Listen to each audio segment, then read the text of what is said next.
In Lies of P, the city of Kraut was a place of legends both past and present. From alien encounters, ancient seaside kingdoms, and even knights of great renown, it was difficult to distinguish fact from fiction. One tale in particular proved most interesting to me in my search for the truth: the legend of the Cursed Knight and the Gold Coin Tree. But before we begin our hunt for answers, it's time to give credit where it's due. Kudos to FramesJanko8827 for locating the Easter egg in the previous thumbnail. If you look closely, you'll see the P organ near the elbow of the Legion arm. If you're new to the channel, I've started playing a game with viewers where I hide an Easter egg in the thumbnail of each of my videos. The first person to state what and where it is in the comments gets a shout out in the following video. Now, back to the matter at hand. Ironically enough, it was Giangio who first introduced us to the legend of the Gold Coin Tree. Due to his feigned inability to articulate his reasons for seeking out the tree, he gave Geppetto's puppet a book by the name of Guillaume's Ballad. Its contents read as follows.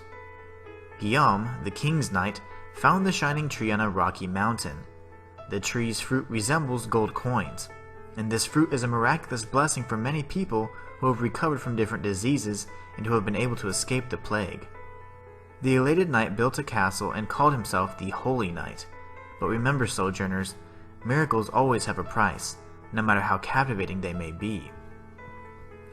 A ballad is a song or a poem that is often of unknown authorship. Traditionally, these tales were passed down orally from one generation to the next. This is interesting because, as we've explored in the past, this method of storytelling typically resulted in a deviation from the original work. As such, the veracity of these accounts was questionable at best. The legend of the Gold Coin Fruit Tree was one such ballad. There are few items in-game that refer to it directly. The item description for the Cursed Knight's halberd provides some additional details. A halberd blade collected by a Kraut aristocrat. Despite being an old relic, it is sharpened to a fine point, as if it were a present-day item. Hotel Kraut was built from a Cursed Knight's castle. They say the golden tree that once captivated the knight is still asleep somewhere in the hotel. The discovery of the gold coin tree made the knight of the isolated castle grow vain. The knight sought greater wealth and glory than the king, and ultimately fell to ruin from the king's jealousy. One detail that stood out was the fact that the blade, despite its antiquity, seemed like a present-day item. This can mean one of two things. The first interpretation is that the blade was of such a high quality that the passage of time did little to dull its fine edge. The second interpretation is that this so-called relic is actually a fake. It was collected by an aristocrat, who would likely have obtained it via a purchase. The exceptional condition of the halberd seems a bit suspect when considered along with the other evidence against its authenticity. The halberd can be found in the relic of Trismegistus, but interestingly enough, the only weapon that directly refers to this hidden location is the Trident of the Covenant. This weapon also makes mention of a great warrior who served a king, but this was no mere legend. It is a factual account that we've explored in previous videos. Were there two knights that served kingdoms that reigned in separate time periods? Or is the truth much more straightforward? Occam's razor states that the most simple solution is likely the correct one. Interestingly enough, the Blue Fairy offers such an explanation. Sophia's disturbing account revealed how the gold coin fruit trees were created.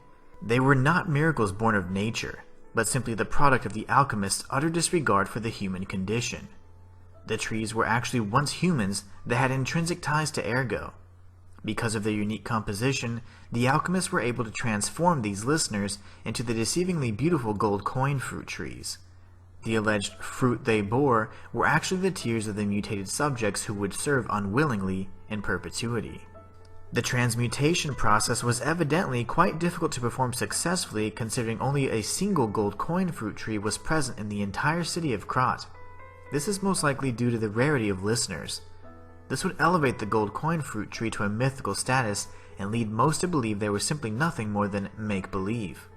The alchemists would conveniently use the public's perception to further solidify the legendary nature of the trees and created Guillaume's Ballad, distributing it to the masses. Over time, the novelty of the magical golden fruit that could cure all illnesses would die down, as it had been relegated to a fairy tale, and the alchemists could harvest the fruit uninterrupted at their leisure. The fact is, there was no cursed knight or jealous king. The legend was simply a fictional work of art designed to deter the masses from pursuing the alchemist's coveted treasure. Ironically, it also served to demonstrate how greed could make even the most honorable of people into monsters who would be devoured by their own greed. Sometimes, fact is more shocking than fiction, especially when you take the time to carefully observe the gold coin fruit tree in the courtyard. It clearly resembles a woman with long hair, drooped over in defeat as she weeps for all eternity. Sophia mentioned that her mother was also a listener. Could it be that she suffered this tragic fate? And that's all for this video. If you enjoyed it, be sure to like and subscribe. It lets me know you want more content just like this. Click on these videos on screen to continue your journey through Krot, and I'll be there to guide you when you arrive. Consider becoming a member for exclusive perks like emojis, members-only videos, and more. Or check out my Ko-fi or Patreon page if you want to support me in a more personal way. Until next time, it's the Inhuman One, signing out. Join the Inhuman community today.